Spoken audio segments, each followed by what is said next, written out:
Hi, everyone. This is episode 734 of People Behind the Science. I'm your host, Dr. Marie McNeely, and today I am excited to be joined by our guest, Dr. Rachel Perry. This episode is made possible with support from our sponsor, New England Biolabs. Listeners, are you curious how molecular biology is moving forward around the world? Hear from the scientists who are driving discovery and expanding applications of existing technologies on the New England Biolabs podcast, Lessons from Lab and Life. Host Lydia Morrison interviews revered scientists working in genetics, synthetic biology, diagnostics, molecular cloning, and other fields. Get ready to explore the cutting edge of science and learn what these remarkable scientists have to offer. Don't miss out on the opportunity to hear exclusive stories about the world of laboratory research. Tune in to Lessons from Lab and Life today, wherever you listen to podcasts. And today, Rachel will be talking more about her research and her life. So get ready to meet another one of our remarkable people behind the science. Every day, discoveries are made that will change our understanding of the world around us. Dr. Marie McNeely is here to bring you the brilliant minds who are making these discoveries so they can share their incredible stories and take you on an amazing journey. Welcome to People Behind the Science.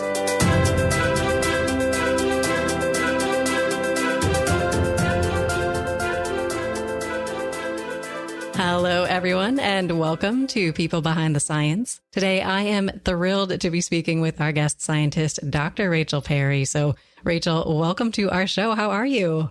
Thank you so much, Marie, for having me. I'm doing great, and I'm really looking forward to being on the show. Well, Rachel, we are thrilled to get to know you and your work better in our conversation today. And before we get started, I'd love to tell our listeners a little bit more about you and how you got to where you are today.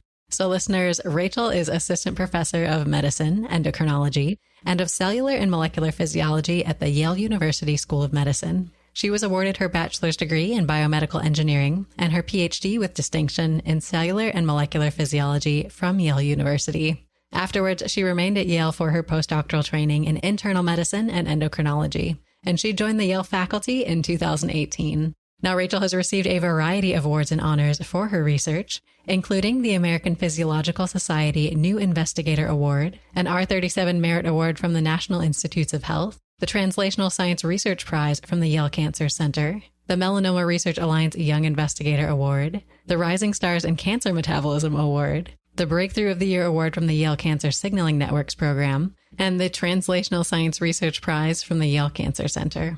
In addition, she was named a Kingsley Fellow of the Yale University School of Medicine. And Rachel, today we're excited to get to know you, of course, as a scientist, but also as a person. So can you start by telling us what you like to do when you're not busy doing science? Well, this summer, our family just brought home a new puppy, a little Labradoodle named Sammy. Aww. And I really enjoy playing with him, taking him out for walks, enjoying this beautiful fall weather, and really figuring out what it's like to care for a puppy. This is our first family dog, and so we've all been having a lot of fun with that. Another thing I really enjoy is cooking. I like to make big family meals, have friends and family over, and it is outside of work, outside of the lab, but I do go about cooking like a scientist. I enjoy the protocol following parts of it, as well as creating a product that people really enjoy. Oh, I love that. Now, do you have a favorite recipe or maybe a favorite type of food that you like to cook? I really enjoy seafood. Any sort of seafood paella, stews are quite good and very flexible. Depending on what exact type of seafood is accessible, I can change things up a little bit. Oh, I love that. Well, it sounds like you've got a lot of things keeping you busy with the family, the dog, cooking, of course, outside of science, but you were doing amazing work in the lab as well. So I'd love to hear more about your scientific side next, Rachel. How do you describe your work to someone who's perhaps not in science at all, or maybe not in your specific field? Absolutely. So my scientific journey began in one place and has shifted a little bit. So a lot of my training was in metabolism, understanding what happens to the nutrients that we take in through food, and also how do our bodies make certain nutrients that we may not be getting from food at all. And there's been a lot of interest in the role of metabolism, that is the use of nutrients in both health and disease. How do nutrients help our bodies to stay healthy? And what goes wrong in various diseases like overweight and obesity and diabetes? So my training really focused on answering questions in that field. But then when I opened my lab in 2018, we wanted to take that background knowledge in metabolism and put it in a whole new context, and that is cancer. So now my lab focuses primarily on understanding how changes in metabolism or nutrient supply may alter how our bodies respond to cancer and the effectiveness of cancer treatments. Oh, I think this is such an important and cool area of research. So I'm looking forward to digging into the details as we go through our conversation. And I know as a scientist, it can be difficult to stay motivated sometimes when you're struggling through trying to solve difficult problems. So we love sharing little bits of motivation and inspiration with all of our listeners. Rachel, what keeps you motivated? Do you have a favorite quote or a saying, or maybe just a force in general that keeps you going in every day? Well, I think I have two answers to that question. And the first answer is that I really believe this is the best job in the world. One of the things I love most about my job is that I have the freedom to really pursue whatever directions within our area of expertise, whatever we're most excited about, and also whatever the members of my lab are most excited about. And we can talk more about this as our conversation continues, but there have been some experiments, some studies that we've done that were very much not what we expected to be doing. But those can be particularly fun when we end up in a different space from where we exactly imagined we would be. And the second thing I'd say, a quote that I think of often in my job is from, I think it was Wayne Gretzky, "We miss 100% of the shots we don't take."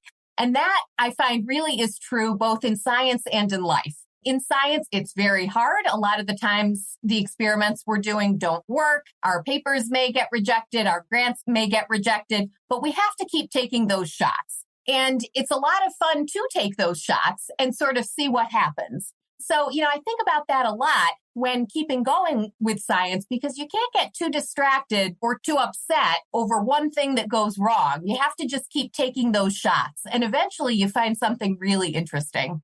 Absolutely. I love that. And I love that mentality, sort of not letting these little setbacks get you discouraged and just keeping going in every day and trying new things. I think that is absolutely critical in science. And I think it can be easy to learn these things from the amazing scientists around you throughout your career. And I know, Rachel, you had some phenomenal people that you've been able to work with. So when you look back at your own career or maybe your early beginnings in science, are there particular people who really inspired you or motivated you or served as role models or mentors?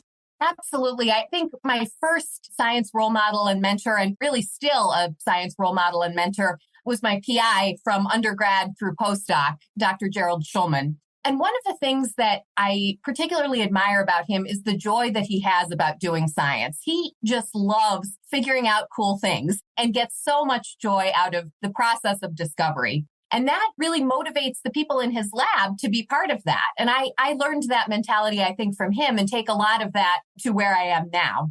Another science role model that I want to mention, whom I certainly never knew personally, but am very impressed by her, is Grace Hopper. So she was a computer scientist, a Yale graduate in math and mathematical physics in 1934. Not easy, certainly for women at that time. She had obstacles to learning a new programming language that was based in English because computers didn't understand English. So she had to figure out a way around that. She tried to enlist in the Navy in World War I, but her weight was too low. And so she had to kind of figure out an alternative. She was a person who faced a lot of obstacles and figured out a lot of alternatives.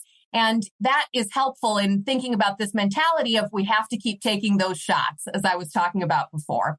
She is now the person from whom my college, residential college, is named. So have that little bit of a connection, even though unfortunately I never met her. I love that. And I think this is something where I see people all the time who are just so good at finding these creative solutions to get around problems. And I think it's so amazing and impressive when I see it as well. I think it's necessary because if it were easy, it would have already been done in a lot of cases. So often we have to find workarounds and find smart ways to overcome obstacles that are inevitable. Absolutely. So let's rewind perhaps back to the beginning, Rachel. Can you tell us a little bit more about what first got you interested or started on this path in science, and where did it all begin for you? Well, I had a bit of a science mentality from early on. So I was diagnosed with type 1 diabetes at age 4.5. And this is a condition that requires a ton of management. You're essentially doing scientific experiments on yourself all the time because you eat a meal, treat with some insulin, and you see how that goes. So from a very early age, as I said, I was diagnosed when I was 4.5. with my parents' help and care, I was doing experiments on myself. So I think that scientist mentality came from that early age and those early experiences.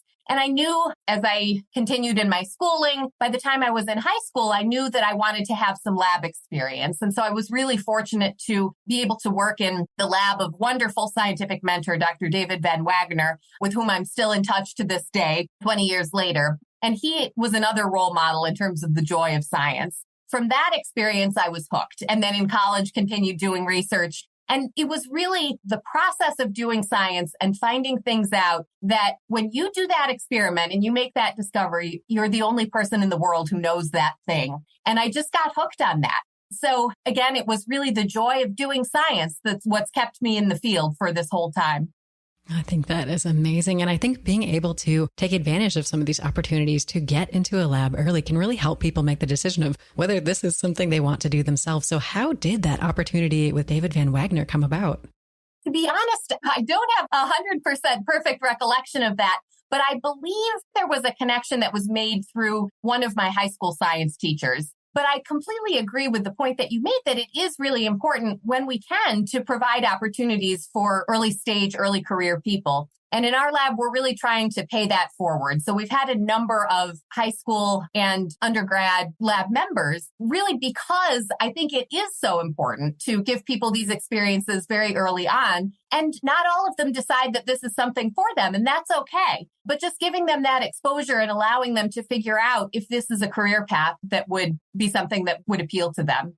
Absolutely. I think in many of these cases, you have to be doing the science yourself to really be able to wrap your head around what science means. I think so much of our education before college in the high school years is just sort of learning things from books. Being able to be there in the lab, answering new questions, finding, like you said, those answers for the first time is completely different. Absolutely. And it's a fun moment of discovery when you're working with a student and they realize that just because something is in a textbook doesn't mean it's completely correct or it's the whole story. There are always additional things we're learning and the textbooks keep being revised. And I really enjoy those experiences with early trainees when they realize that because they've done experiments that could potentially help add to the textbook. Well, I am so glad to hear, Rachel, that you are offering these opportunities in your laboratory. So for your career path, it sounds like you are already getting involved in research in high school and in college. What then are some of the key things that really helped you get from those very early research experiences to where you are today? When I was an undergrad in Jerry Schulman's lab, I worked with a wonderful, at that time, postdoctoral fellow, Dr. Dick Kibbe, who now is faculty here. And Dick was really instrumental in giving me a lot of ownership of the project that we worked on together. So this was a project we were infusing rats with glucose to look at the impact of chronic glucose infusion to potentially cause beta cell damage that could lead eventually to diabetes. And I was able to really lead all of those hands-on experiments with quite a bit of training. But that was my first independent research experience, and it really got me hooked. Because of the undergraduate class schedule, I often would be in the lab by myself just because I was in the lab at odd hours and really kind of having to figure it out and getting to figure it out and getting to know certain things before anyone else did was a lot of fun and really had me hooked on science. So at that point, I was definitely sure that I wanted to pursue a Ph.D. and ultimately, hopefully, a scientific career. Absolutely. And how did you make that decision to remain at Yale for your Ph.D.? Part of that decision was for the lab. And I have to say, I don't advise people to pick an institution for one lab. It's not really a wise decision because the lab can move, but I ended up being lucky. I was very interested in staying in the Schulman lab for my PhD because I could see the wonderful environment that it was. And I also knew that I would have a little bit of a head start because I had previously trained in that lab. There were also personal reasons. My parents had moved to Connecticut during my undergrad, and I thought it would be great to go to graduate school in the same place as my parents, since there are a lot of life changes that happen while you're in graduate school. So really, those were the two reasons to stay at Yale for my PhD. And then when it came time to choosing a place to be for my postdoc, that was really entirely personally driven. So at that point, I was married. My husband was in an MD PhD program and had about 5 years left of it. So it just made sense to stay here for postdoc. But then the question of whether to stay in the same lab or join a different lab is another discussion.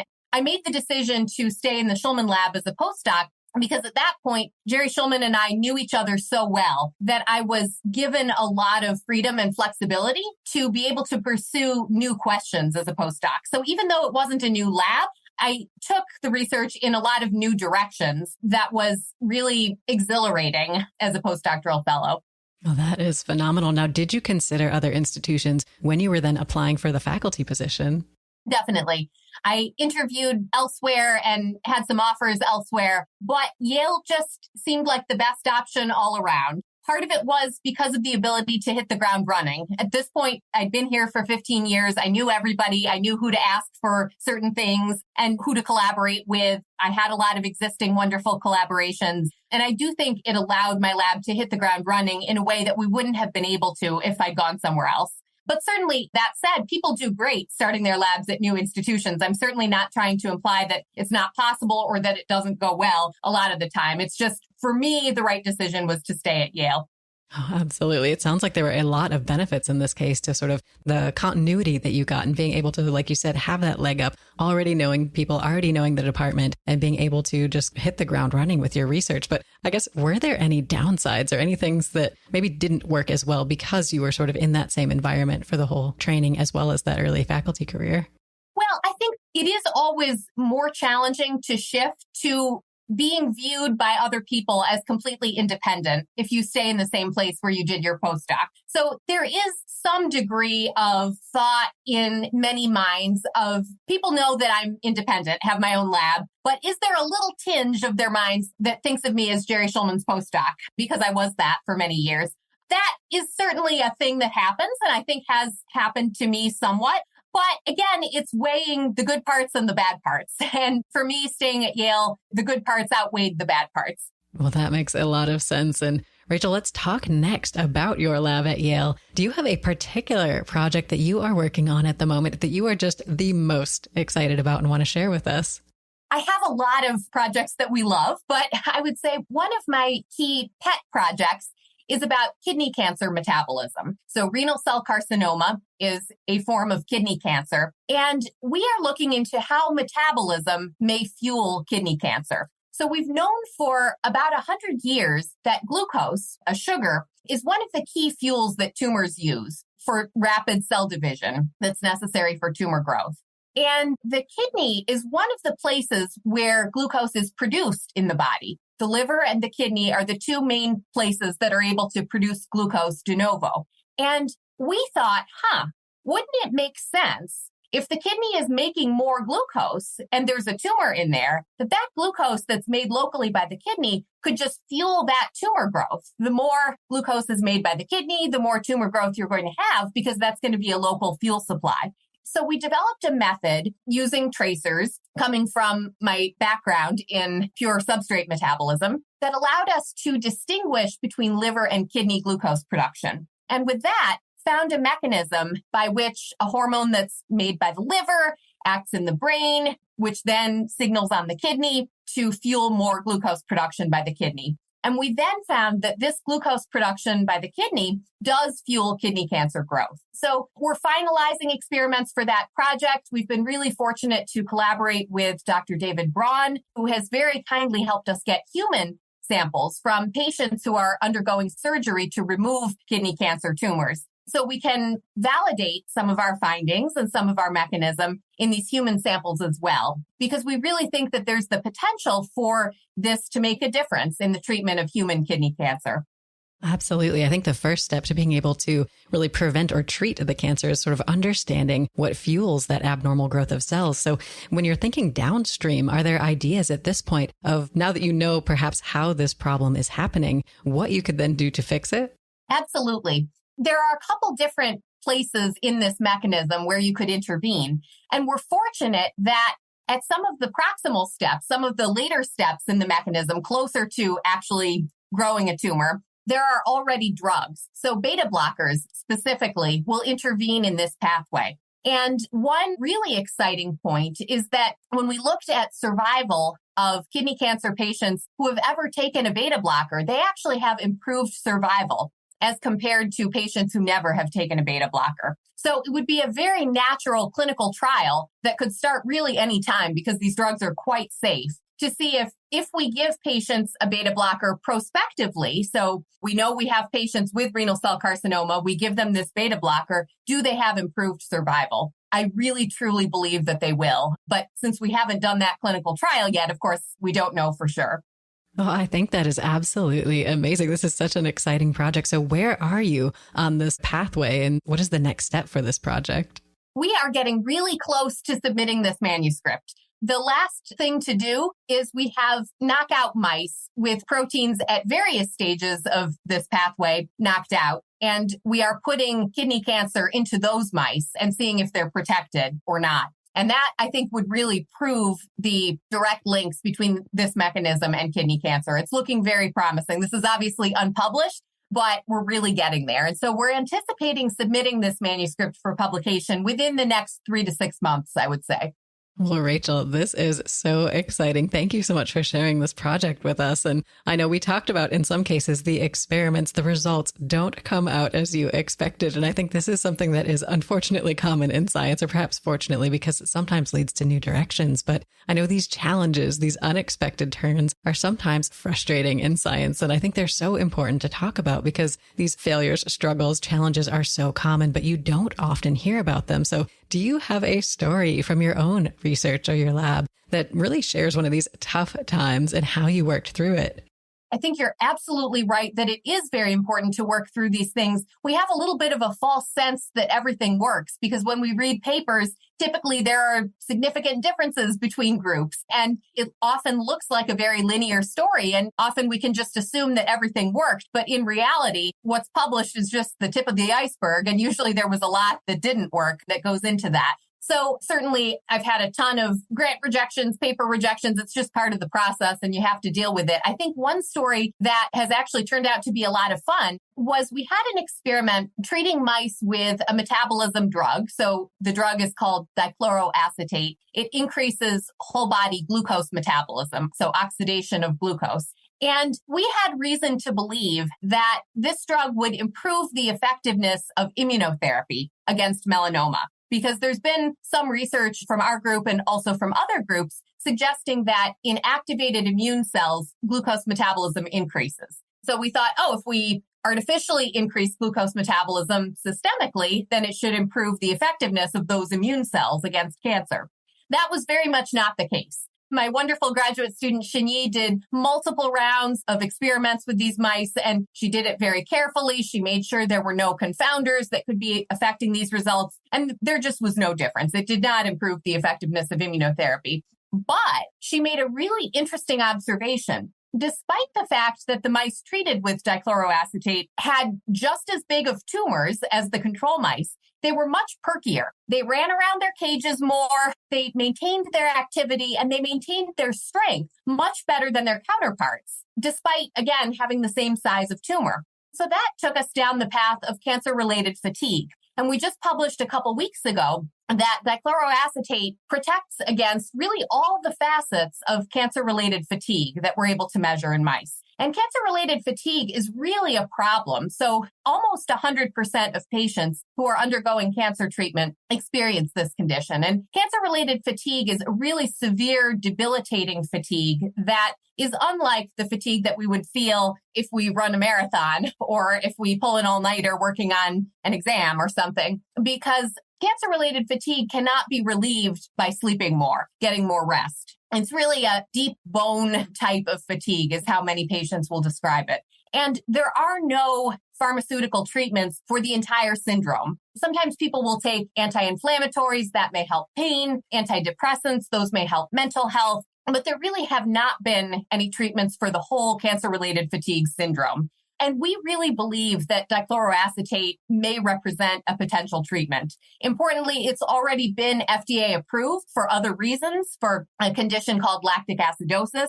It's not used very much anymore, but it is safe. So that would be another clinical trial that could potentially start pretty easily and pretty safely. And it all came, I want to bring it back to the point, it all came because of an experiment that didn't work, where we got a result that we didn't expect. but Shinyi was able to turn it into a really important observation. Absolutely. And Rachel, I love this story. Congratulations, of course, to you and Shani. But I think it really highlights the fact that the skill of observation is critical, right? If the student was just looking at the intended outcomes of like, did it make the tumor smaller? Did it impact the main outcome of the study? They might have missed this cancer-related fatigue connection. Exactly. And we weren't looking for that at all. That just wasn't even on our radar. And I'm so happy that Shinyi was paying attention and that she saw this multiple times and was able to bring this up. And now we are a lab that studies fatigue. Well, that is amazing. So how did you celebrate this exciting finding? Always, anytime there's success in the lab, whether it be a paper, a grant, a personal accomplishment, whatever, we always gather with the lab and have some sparkling cider and some snacks to really come together and celebrate these fun moments, because there's enough challenge in science. There are enough hard moments that I think we really have to celebrate the moments when things go well. Oh, absolutely. And I'm thrilled to hear that this story was a challenge, of course, but had a happy ending, because you're absolutely right. It's so important to celebrate these successes, these happy moments in science, because it is oftentimes a really long road to get to that point. So we love sharing these success stories. Do you have another favorite success story, Rachel, that you'd like to share with us, whether it was a big win or just maybe a small but particularly meaningful one? In the last year, we've had 2 high school students who've gotten first author papers. Oh, wow. And having those high schoolers with accepted first author publications at this stage in their careers has been just so exciting. And I'm not really taking very much credit for that. They have absolutely led that work. But I did want to highlight that point because it is something that brings me a ton of joy, seeing these early stage, early career students really being able to have success in academia. Absolutely. So in these cases, I think everyone is sort of at a different stage when they come into a lab in terms of how ready they are to jump into a first author publication kind of project. And I think this is a big step, particularly that early in the career. Was it difficult for you to get them up to speed quickly? Not at all. These students were extremely motivated and very willing to take advantage of any opportunities that were presented. And so I always give students a list of training resources, training classes that they can take online, materials that they can read, and they certainly ran with those opportunities. And another key part of this is the way we have it set up in the lab with students, particularly students who are working with us remotely, doing remote internships, is a recent student will train the next student and become second author on the new student's first author paper. And that really is a win-win for everyone. The more senior student gets experience in training and mentoring, they get another paper, and it also is a way to kind of spread out the labor. So I'm certainly there, I'm supervising, I'm happy to serve as a resource, but the students can also serve as resources for each other. Absolutely. And I think that's tremendously valuable mentorship experience for the students to get them already having this experience of helping someone learn new things in science. And I think you learn things better too once you're teaching them to somebody else. Oh, 100%. And really, at any stage in science, at any career stage, we are always teaching and we're always learning. So I completely agree with you that mentorship skills are really critical for anyone, not only in science, but really in any job, in any aspect of life.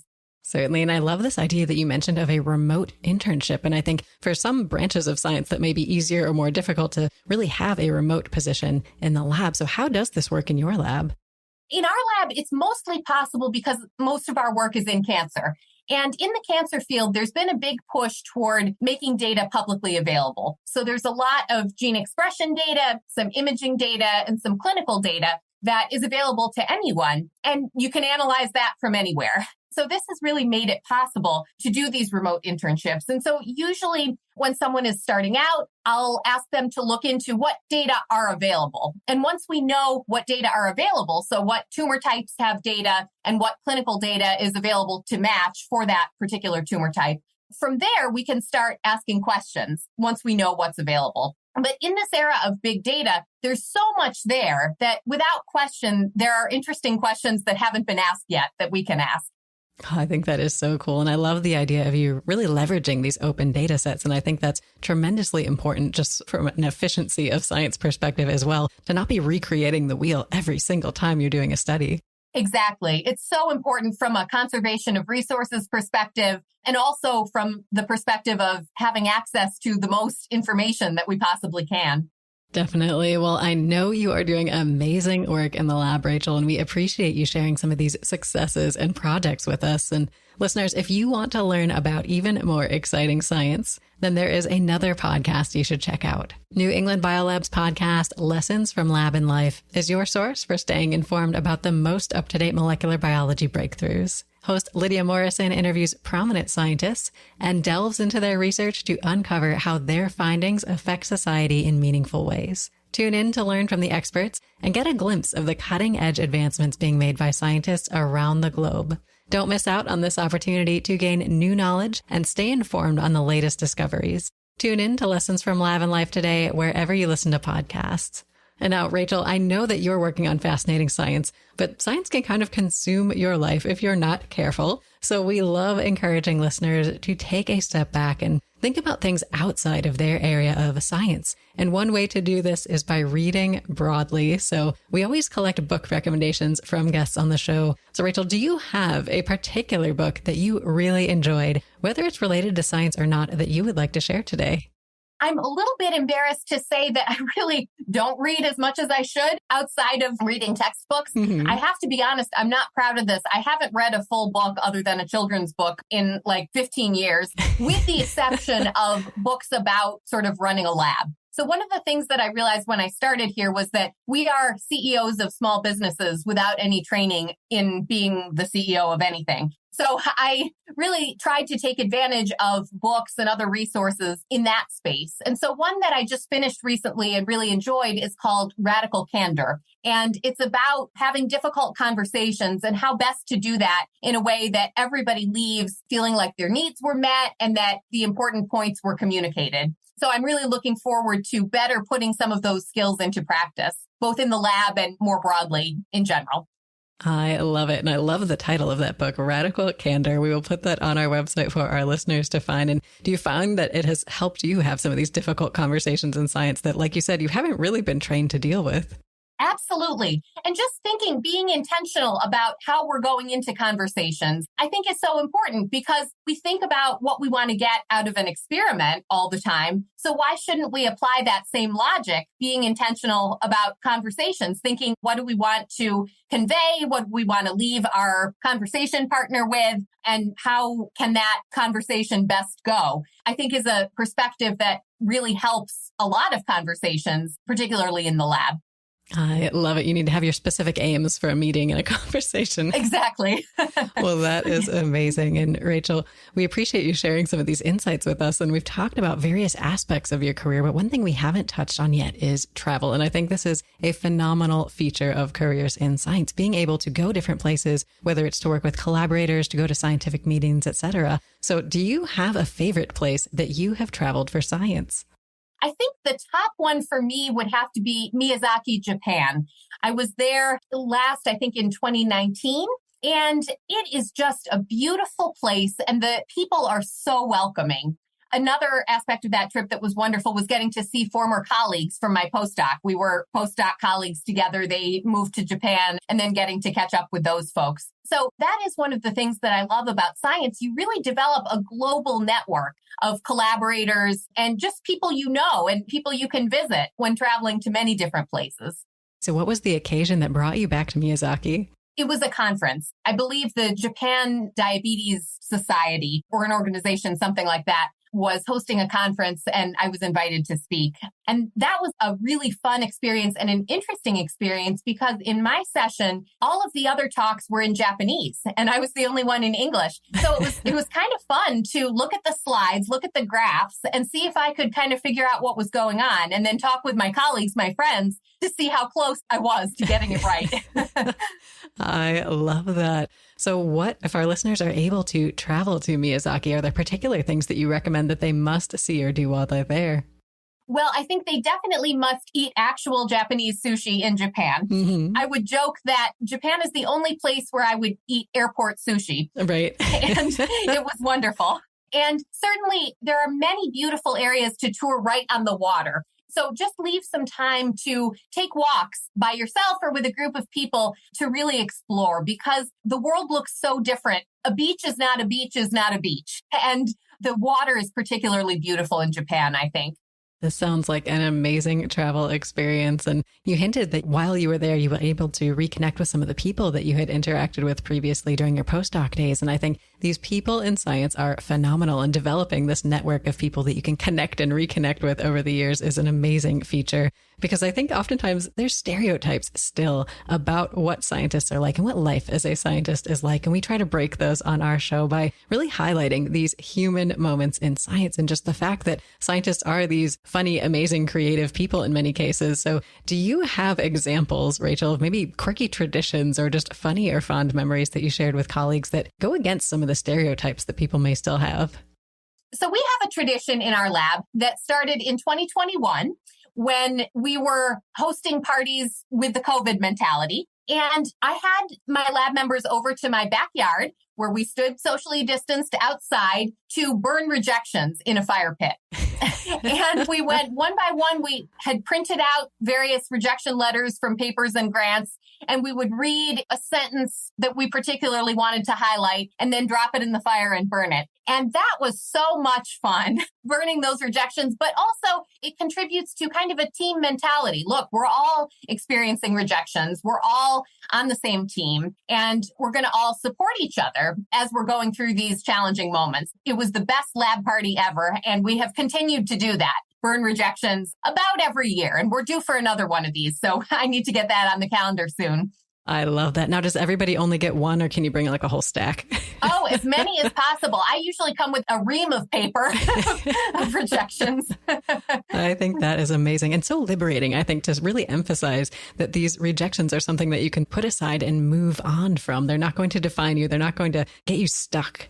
Exactly. And they're part of life. They're going to happen to all of us. Those who are most successful professionally also probably have the most rejections because it's the most submissions, and you win some, you lose some. So I completely agree. It's very important to normalize that and to have a little bit of fun with it as well, because I often say if we weren't laughing, sometimes we'd be screaming. So let's be laughing. I love that. Now, how did you come up with this idea for this amazing tradition? Well, part of it came from, it was early 2021. It was around the time we were all getting vaccinated, but we were being very cautious from a COVID standpoint. And so I was thinking about what we could do outside. This was in March when we did this the first time. It was still a little chilly. So we thought, oh, some fire would be good. Maybe roast some marshmallows or whatever. And then I just started to think, what else could we burn in that fire? And we had enough rejections to have a blazing fire at that point.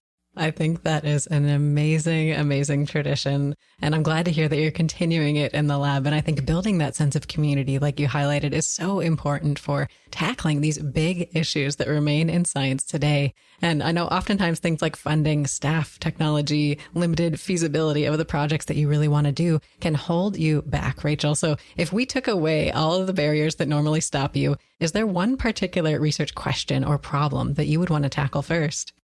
Well, I think I'm going to answer that question in two ways. So one shift that I would make if we took away all of the barriers, particularly funding and such, is I would have more time and space for even more mentoring. I already focus quite a bit on mentorship, but if you removed a lot of the bureaucratic stuff and a lot of the time spent writing grants that don't get funded, I would have even more energy and more time to devote to one-on-one mentoring, and that would really bring great joy. From a science standpoint, I'd be very interested in using a lot of the techniques that we have to shift gears a little bit and better understand what's going on with metabolism in infectious disease. So we learned during COVID that obesity, diabetes, and many other factors are a bad thing in terms of prognosis with COVID. And this is the case with a lot of other infectious diseases as well. In addition, there's a very clearly defined set of metabolic changes that happen in a person with sepsis. So an infection that has sort of gone systemic. But we really don't know whether those changes are adaptive or maladaptive. We're certainly evolved to be able to handle infectious disease. So it's possible that these changes could actually be there for a good reason and could actually be helping us, but we really don't know. for that reason, because we really have limited understanding of the roles of a lot of the metabolic changes that occur with sepsis, we haven't really been able to design metabolism targeting interventions that help people do better when they have an infectious disease. So if there were no barriers as far as money, bureaucracy, et cetera, I would really love to jump in and tackle that question and try to better understand the roles of altered metabolism in infectious disease. This is really interesting. And I think sepsis, it sounds like, is perhaps a first step, but there could be a lot of other directions you could go from there as well. Absolutely. And this is why it's so great to be in an academic position, because there's really nothing holding us back from going in any of those directions. I mean, beyond, of course, time and money, but there's no reason we can't go in any of these directions in the future. Well, I think that is so cool and such an important question to be spending these hypothetical unlimited resources on. So we appreciate you dreaming big with us on the show. And we've talked about a lot of things, including your career path. And I think the career path of a scientist is different. A lot of people travel different routes to get to where they are. So advice along the way can help you get to your ultimate final destination. So for our listeners who might be on their own scientific journey, Rachel, do you have a piece of advice that really helped you along your path that you can share with them today? I would say not every journey is going to be the same. I've done some things along my scientific journey that are a little bit atypical. So it's not typical to stay at the same institution and even in the same lab from undergrad through postdoc and then start your lab at the same institution. But there have been a lot of reasons that made sense for me. And I think I've done okay. And then there are many other examples of people maybe not following the exact path that is sort of the quote unquote typical path toward being a principal investigator or having a scientific career. But people do just great and get a lot of joy out of this experience. And so I would really encourage the listeners to think about what their personal and professional priorities are and think about how they can shape their training path to really meet and highlight those priorities. And it doesn't have to be the 100% canonical path toward success in academia. Absolutely. I think that is such an important message to share. I think particularly today, where a lot of people aren't necessarily following this kind of quote unquote traditional path or getting a quote unquote traditional academic position at the end of it. So such an important message. Is there any other last piece of advice or maybe a last note of inspiration, Rachel, that you would like to end our conversation on today? Well, I think one other point that I might want to make is we talk a lot about work-life balance, both in this conversation and more broadly in our conversations. And my perspective on that is that it 100% is important, but it's not going to look the same for everyone. The work-life balance will be a different balance between the two for different people and at different stages. And that's okay. There's not a set work-life balance that's appropriate. Again, it has to work for you.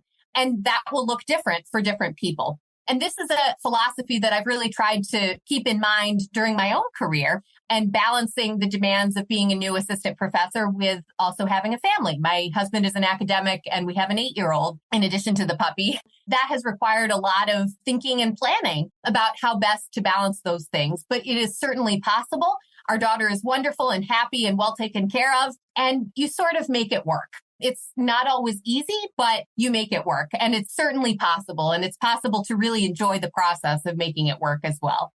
Well, I think that is so reassuring to hear because in so many cases, people try to solve problems by working harder, working longer, and that's not always the solution. Sometimes you do need to take a step back, assess your mental health, refresh yourself to go into the lab to really be able to make some progress. So I think it's wonderful to hear these stories, like you said, of people who do have this sense of work-life balance and are enjoying the process, not sort of just slogging through it. Exactly. And it really is the analogy of put on your own oxygen mask before putting on someone else's.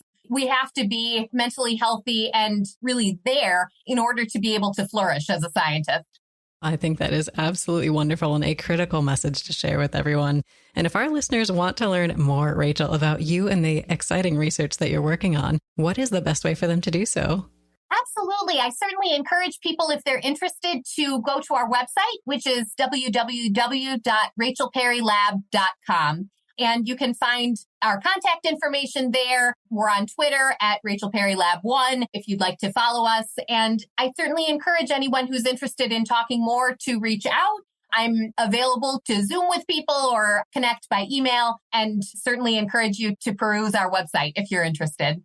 Oh, that is wonderful. Listeners, definitely get connected with Rachel if you have any questions and want to learn more. And Rachel, it's been such a pleasure to have you on the show today. Thank you so much for your time. Thank you so much, Marie, for having me. And thank you to our listeners for tuning in. I really hope that you enjoyed this conversation. I certainly really enjoyed having it with you.